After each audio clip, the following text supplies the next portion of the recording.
UDF സർക്കാർ അധികാരത്തിൽ വന്നിട്ട് ഒരു മാസമായി. എങ്ങനെയുണ്ട്? ഓരോന്ന് നടപ്പാക്കിക്കൊണ്ട് വരണേലേ ഉള്ളൂ. വരട്ടെ, വരുപ്പം കാണാം. ഒരു മാസം കൊണ്ട് പറഞ്ഞ വാഗ്ദാനങ്ങളിൽ പ്രധാനപ്പെട്ട കാര്യങ്ങളൊക്കെ ഇപ്പോൾ ചെയ്തു. കുഴപ്പമില്ല, അത്രേ ഉള്ളൂ. ഇന്നലെ ഒരു അമ്മച്ചി അവിടെ ഒരു ബസ്സിനെ കാത്ത് കടന്നിട്ട് ഒരു ബസ്സും കിട്ടി. ബന്ധു നിയമനം ഇതൊക്കെ അവർ ഒഴിവാക്കേണ്ടതായിരുന്നു. കൊള്ളാം, കുഴപ്പമില്ല. നേരത്തെ കാട്ടി നമ്മുടെ ഏതെങ്കിലുമൊക്കെ കാര്യങ്ങൾ വിചാരിച്ചാൽ സാധിക്കും.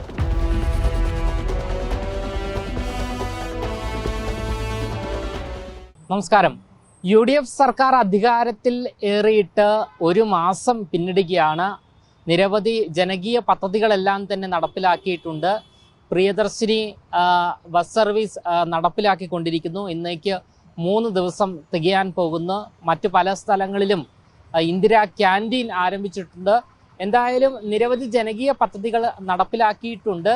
അത് വരും നാളുകളിൽ മുന്നോട്ട് പോകുമോ എന്നുള്ള ചോദ്യങ്ങളെല്ലാം തന്നെ ഉയർന്നു വരുന്നുണ്ട്. ഈ ഒരു മാസം UDF സർക്കാർ തികയ്ക്കുന്ന വേളയിൽ ജനങ്ങൾ എങ്ങനെയാണ് ഈ ഒരു ഭരണത്തെ വിലയിരുത്തുന്നത് എന്ന് ചോദിക്കേണ്ടതുണ്ട്. അതുകൊണ്ട് ജനങ്ങളോട് തന്നെ പുതിയ സർക്കാരിന്റെ പ്രവർത്തനത്തെക്കുറിച്ചും പ്രതീക്ഷകളെക്കുറിച്ചും ചോദിച്ചറിയാം. കോൺഗ്രസ് ഭരണത്തിലേറിയിട്ട് ഒരു മാസം പിന്നിടുകയാണ്. വി.ഡി. സതീശൻ സർക്കാർ എങ്ങനെയുണ്ട്? വി.ഡി. സതീശൻ സർക്കാർ പരമാവധി കാര്യങ്ങൾ ചെയ്യുന്നുണ്ട്. ഒരു മാസം കൊണ്ട് പറഞ്ഞ വാഗ്ദാനങ്ങളിൽ പ്രധാനപ്പെട്ട കാര്യങ്ങളൊക്കെ ഇപ്പോൾ ചെയ്തു. ഇനി വരുന്ന കുറേ വാഗ്ദാനങ്ങളൊക്കെ ഉണ്ട്. അത് ഇങ്ങനെ തുടരെ ചെയ്തുകൊണ്ടിരിക്കും.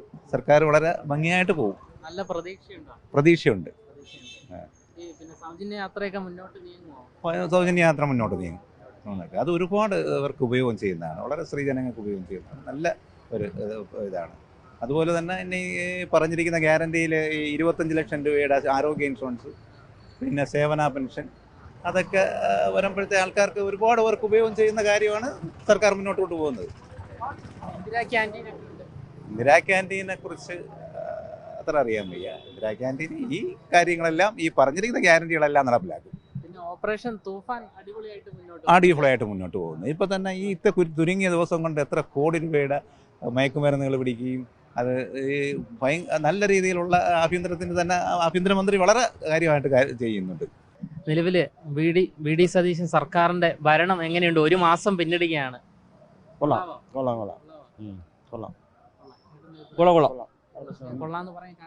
കൊള്ളാൻ പറയുന്ന കാരണം എന്ന് വെച്ചാൽ ഇവിടെ നിലപാടുകൾ ഏറ്റവും നിലപാട് ചെയ്തതിൽ ഇവിടുത്തെ SC/ST ഷെഡ്യൂൾഡ് കാസ്റ്റിനെ ദോഷം ചെയ്ത ഒരു ഗവൺമെൻറ്റാണ് പിണറായി ഗവൺമെൻറ്. മനസ്സിലായി? ദോഷം ചെയ്ത് വിദ്യാഭ്യാസ മേഖല സ്തംഭിപ്പിച്ചു. വിദ്യാഭ്യാസ ലക്ഷക്കോടി രൂപകളാണ് ക്യാൻസലായി പോയത്. ആ വിദ്യാഭ്യാസ മേഖലയെ നഷ്ടപ്പെടുത്തിയതിൻ്റെ കാരണമാണ് ഇപ്പോൾ തോൽവിക്ക് വിജയം. അതാണ്. പാവങ്ങളെ കണ്ടില്ല. ഇവിടുത്തെ പാവങ്ങളെ CPM ഗവൺമെൻറ് കണ്ടില്ല. ആ കാണാത്തതിൻ്റേതാണ് ഈ തോൽവിക്ക് കാരണം. അത്രയേ ഉള്ളൂ. ആഭ്യന്തരമന്ത്രി കൊള്ളാമോ? തൂഫാൻ പദ്ധതിയൊക്കെ കേരളത്തിൻ്റെ ഇത് മയക്കുമരുന്ന് മാഫിയ ഇവിടെ ചുക്കാൻ പിടിച്ച് ഇവിടുത്തെ പാർട്ടിയുടെ നേതാക്കന്മാരാണ്. CPM-ൻ്റെ ലോക്കൽ കമ്മിറ്റി മുതൽ ബ്രാഞ്ച് കമ്മിറ്റി മുതലുള്ള നേതാക്കന്മാരാണ് ഇവിടുത്തെ പാവപ്പെട്ട പിള്ളേർ ഈ കോളേജിനകത്ത് നടത്തുന്ന മൊത്തം അവർ ലീഡർമാരാണ്. അതും മാറ്റം വരുത്തണമെന്നുണ്ടെങ്കിൽ ഇങ്ങനെ പറഞ്ഞാൽ, അല്ലെങ്കിൽ ജനങ്ങളെ ഭാവി നഷ്ടപ്പെടും. ഇവിടുത്തെ MLA-മാരെ, MP-മാരുടെ, മന്ത്രിമാരുടെ മക്കളാരും സാധാ കോളേജിൽ കേരളത്തിൽ പഠിക്കുന്നില്ല.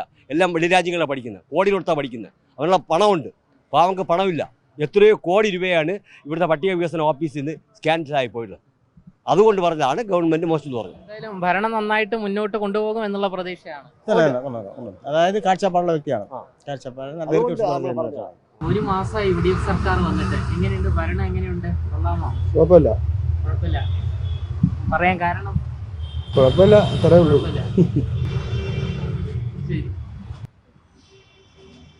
ചേട്ടാ, UDF സർക്കാർ വന്നിട്ട് ഒരു മാസമായി. എങ്ങനെയുണ്ട് ഭരണം? കൊള്ളാമോ?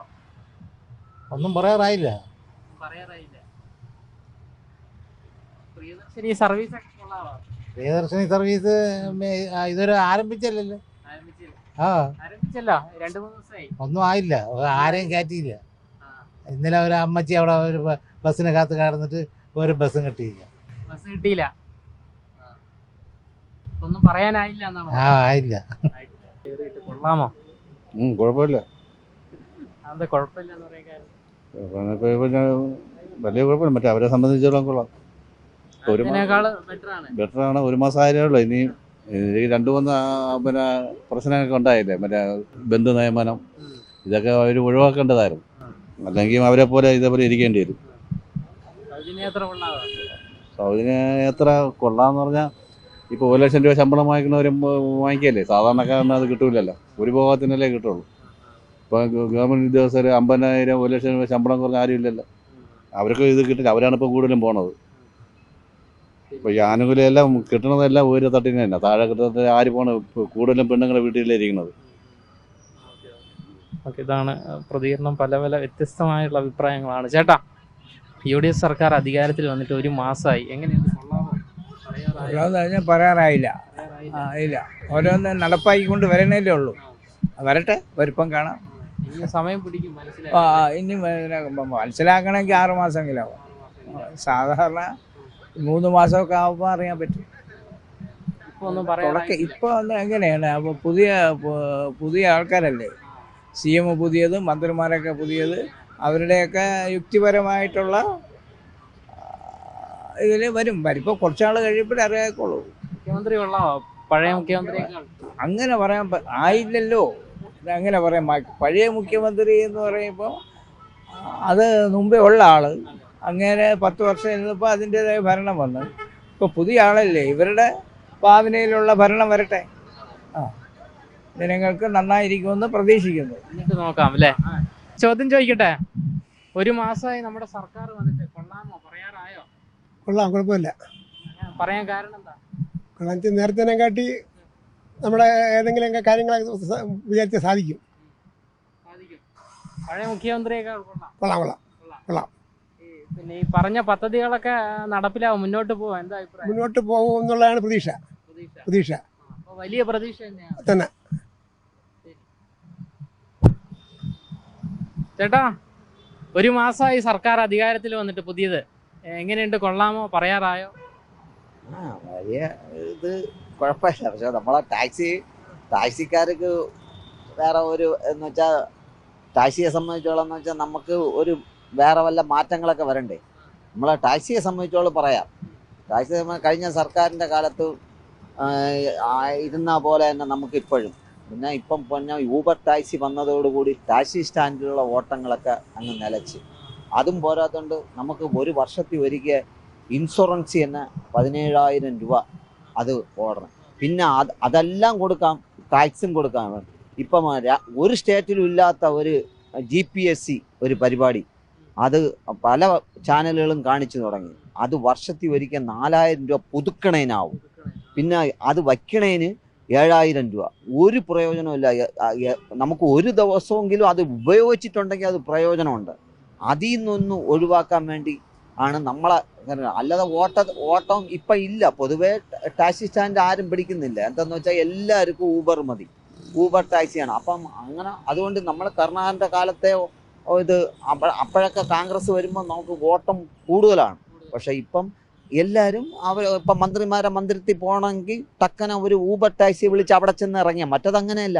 റെയിൽവേ സ്റ്റേഷനിൽ നിന്ന് വന്നു കഴിഞ്ഞാൽ സെക്രട്ടറിയേറ്റിൻ്റെ അടുത്ത ടാക്സി സ്റ്റാൻഡാണ് ഉപയോഗിക്കുന്നത്. വൈകുന്നേരമേ അവർ തിരിച്ച് ചിലപ്പം ആ ട്രെയിനിൽ വരണയിടത്ത് കൊണ്ട് വിട്ടിട്ടുണ്ട്. അങ്ങനത്തെ കാലം ഉണ്ടായിരുന്നു ഒരു സമയത്ത്. പണ്ടേ എല്ലാവരും എങ്ങനെ പോരുന്നാലും 10-50 ഉള്ള സ്റ്റാൻഡാണ്. പക്ഷേ ഇപ്പം ഓട്ടം വളരെ മോശമാണ്. പക്ഷെ നമുക്ക് അടുത്ത സ്റ്റേറ്റിൽ പോകാൻ പറ്റില്ല. നമ്മൾ ഇവിടുന്ന് ഒരു രോഗിയെടുത്ത്, ഇവിടുന്ന് മെഡിക്കൽ കോളേജിൽ നിന്നൊരു രോഗിയെടുത്ത് കൊണ്ടുവന്ന് നമ്മളെ കളിയിക്കവളെ കഴിഞ്ഞ് പോവുകയാണെങ്കിൽ നമ്മൾ പെർമിറ്റ് എടുക്കണം. പെർമിറ്റ് 400 രൂപ പെർമിറ്റ് എടുക്കണം, 100 രൂപ സീലടിക്കുന്നതിന് എടുക്കണം. നെയ്യൂർ വരെ കൊണ്ടുവിടണതിന്, അവിടെ മാർത്താണ്ഡം വരെ അവിടുന്ന് 7 കിലോമീറ്ററേ ഉള്ളൂ. 7 കിലോമീറ്റർ നമ്മൾ ടാക്സിയിൽ കൊണ്ടുപോകുന്ന രോഗിയെ നമ്മളിപ്പോൾ ചെയ്യണമെന്ന് വെച്ചാൽ കളിയിക്കവള വരെ കൊണ്ടുപോയിട്ട് അവിടുന്ന് ഇറക്കി വിടണം. KK ഡിസ്ട്രിക്റ്റെങ്കിലും നമുക്ക് നമ്മളെ സ്ഥലമായി കേരളമായിട്ട് കിടന്നതാണ്. പത്മനാഭപുരം പാട്ട വർഷത്തിൽ ഒരിക്കൽ കുണ്ടണി മങ്കയും കുമരസ്വാമിയും എല്ലാവരും അവിടുന്ന് ഒരു വർഷത്തിൽ ഒരിക്കൽ വരണവരാണ്. അപ്പം ഇവിടുത്തെ ഒരു ടാക്സിക്കാർക്ക് അവിടെ ഇപ്പം പുതിയ മുഖ്യമന്ത്രിയിൽ ആ KK ഡിസ്ട്രിക്റ്റെങ്കിലും നമുക്ക് കന്യാകുമാരി വരെ പോകാനുള്ള പെർമിറ്റ് എടുക്കാതെ പോകാനുള്ള ഒരു വഴി പോലും നമ്മളെ സർക്കാർ ചെയ്യണം. ഇപ്പോഴത്തെ സർക്കാർ അതൊക്കെയാണ് ചെയ്യേണ്ടത്. അവിടെയും കോൺഗ്രസ് ആണ് ഭരിക്കണം. കർണാടകയിലും മൂകാംബിക പോകണമെങ്കിൽ അവിടെ തല എണ്ണിയാണ് പൈസ വാങ്ങിക്കുന്നത്. നമുക്ക് ഒരിടത്തും പോകാൻ പറ്റൂലെന്ന്. ഇവിടുന്ന് ഈ രോഗിയും കൊണ്ട് പോകണം. നമ്മൾ 30 കിലോമീറ്റർ മറിയുമ്പോൾ നമ്മളെ തമിഴ്നാടായി.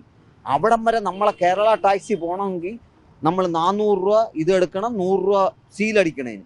എന്നാലേ അതും രോഗിയിൽ നിന്നാണ് വാങ്ങിക്കാൻ. നമുക്ക് നമ്മളെ സ്റ്റേറ്റ് KK ഡിസ്ട്രിക്റ്റ് എങ്കിലും അങ്ങനെയൊക്കെ ചെയ്യണം. അതൊക്കെയാണ് നമുക്ക് പറയാനുള്ളത്. എന്തായാലും ടാക്സിക്കാരെ സംബന്ധിച്ച് അവരുമായി ബന്ധപ്പെട്ടുള്ള വിഷയങ്ങളെല്ലാം തന്നെയുണ്ട്. അതാണ് ചേട്ടൻ അഡ്രസ്സ് ചെയ്തിരിക്കുന്നത്. ഈ അതിർത്തിയിലെ ടാക്സുമായി ബന്ധപ്പെട്ടുള്ള വിഷയങ്ങൾ എല്ലാം തന്നെയാണ്.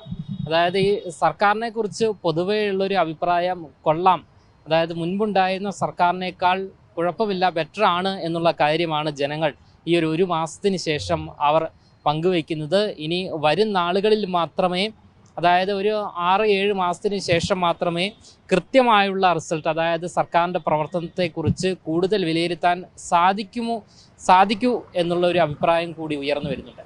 ക്യാമറമാൻ ആഷിക്കിനൊപ്പം അമൽ രുദ്ര, മറുനാടൻ മലയാളി, തിരുവനന്തപുരം.